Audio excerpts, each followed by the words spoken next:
Hey guys, Mike B. Rolling again.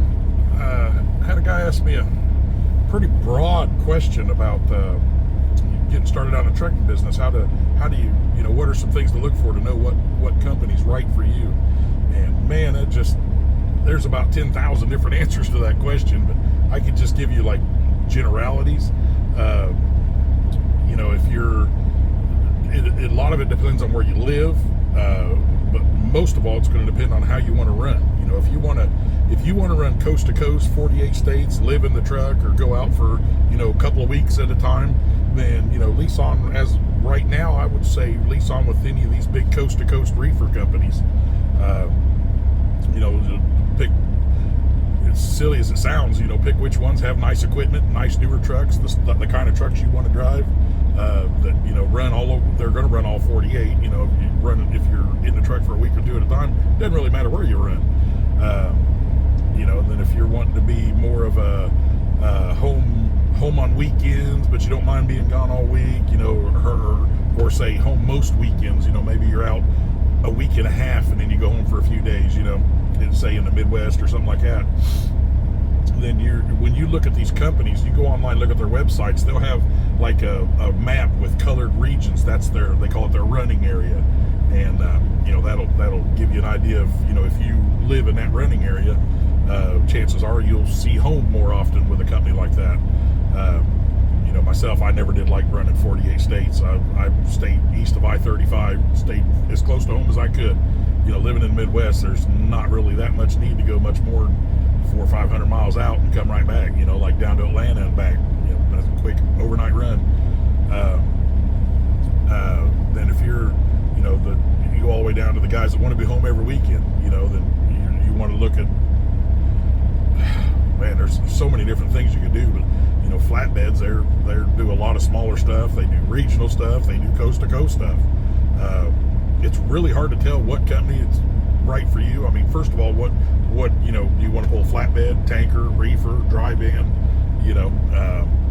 There's so many different answers. Reefers, you're going to be driving a lot. You're going to be working a lot at night because a lot of those grocery receivers and things like that, they want you to come in there and unload at 2, 3, 4 o'clock in the morning because during the day they load their outbound trucks, so they want all their inbound stuff in the middle of the night. That's one of the fallbacks to pulling a reefer. Dry van, I mean, it's all over the board.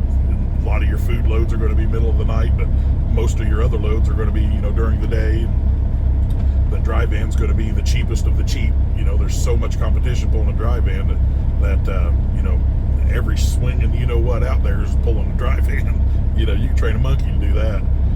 Reefer has a little bit more complex, but not much, but it pays better because there's more skin in the game, more expenses, more insurance, so reefers do pay better than dry van. Tanker pays up there with reefer, fairly close to it.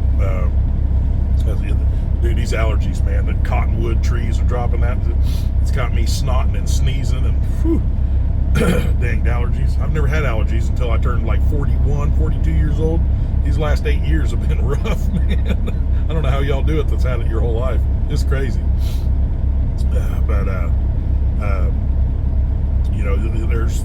You got dump buckets that run kind of regional Midwest. You got, in dump trailers that lift up in the air to dump out. You got hopper bottoms that pull all kinds of grain and agricultural. If you live out in the Dakotas, you've got your fracking sand. You might pull a belly dump or an end dump, or there's so many different things.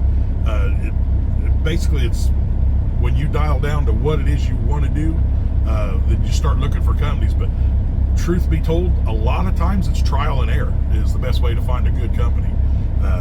Go somewhere and get started and just talk to people. You got friends here, friends there. This guy's over at this company and he's doing this, and it's kind of the grass greener scenario. When you hire on with a trucking company, it's not like a career for life. I've told myself multiple times, oh yeah, this is great, this is exactly what I want, I'll do this forevermore till I retire. Something always comes along. Either that company starts screwing you over, getting too greedy, or lose contracts, or something comes along and you just jump companies. Don't do it a lot. You don't want to be a job hopper. Some companies don't like to hire job hoppers because it does cost them money to get you qualified and get you leased on. yeah, I mean, there's guys you want to be home every day. You know, you can pull a gas tanker. You know, I recommend that all the time. You know, pulling a gas tanker, they're home almost every day, unless you want to be out, you know, overnight or something, run a little bit longer, a little bit wider of a range.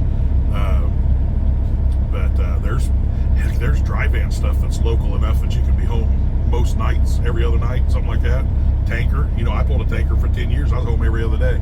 I lived right in the middle of the run, and it went from middle of Illinois over to Lime, Ohio, and just back and forth, you know. And I would stop at my house on every second load and take my 10-hour break. So, you know, I mean, anything you do, you can get home more, you can get home less. You know, you just got to get out there, get your foot in the door, get started, and then kind of learn what it is you want to do, how you'd like to run. You know, do you want to be out? Do you not want to be out? Almost all these companies out there, they have different they have, you know, their local drivers, then their regional drivers, then their 48 state drivers. So, you know, if you don't like running all 48, maybe you want to start getting home more often, you could, with that same company, just switch over to more of a regional driver and do different loads, different accounts. And if you're still not getting home enough, then start looking at other companies, making phone calls, you know. But I always tried to have a place to go before I left where I was. You know, I don't like taking chances. I'm not afraid to take a chance, but I try to minimize the downside as much as possible. But I left, you know, to come pull a flatbed. I left a really good gig pulling that tanker. It paid good. I was home often, but I knew that I was topped out, that I was hauling every load I could haul. I couldn't do any more. And I used to joke when I pulled the tankers, if you could figure out how to hook two of these trailers together, I'd pull 2 loads at once. I'd be a lot happier. And they're like, yeah, unfortunately, we can't do that. Well, so I went and pulled flatbed. Now I got multi-axles, and I'm pulling 2 loads at once. You know, I joked about it for years. Now I do it every day. And it's legal. But, so yeah, I mean, flatbed to me is a great place to go, because, man, you've got little bitty runs, mediocre runs, longer runs. I mean, it's all over the board. And the flatbeds, not a lot of stuff, construction, all that, not a lot of those things work on the weekends. So, you know, when you pull a flatbed, you got a better chance of getting home on the weekends pulling a flatbed than anything else.